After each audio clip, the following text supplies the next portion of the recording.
lastly, there are a couple of bills dealing with religion and professional licensure.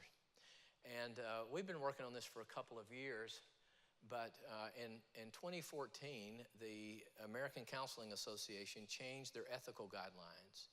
The ethical guidelines are actually the state's guidelines. We adopted them. And it prohibits a counselor from referring somebody to another counselor if the counselor does not feel that he can counsel the person in good conscience, consistent with their religious beliefs. That's been the rule forever. Somebody comes in and says, would you help me feel good about doing abortions? Would you help me feel good about jihad? Would you help me feel good about being a member of the KKK? Would you help me feel good about my sexual activities? In the past, you've been able to say, I think somebody else can help you better. Why don't you go see Dr. Jones down the street? They've said, nope, can't do that anymore.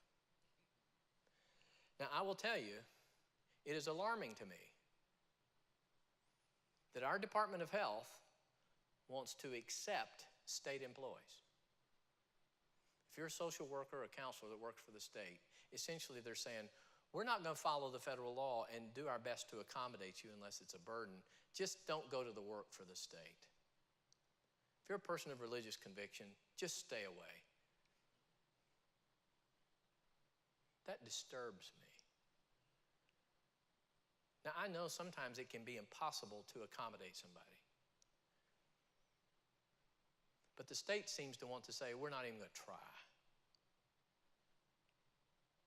So I'll be talking to the Department of Health and some people in the administration to say, don't go there. Don't go there. People are not going to want to know that our state government says religious people with religious convictions don't apply for state government jobs.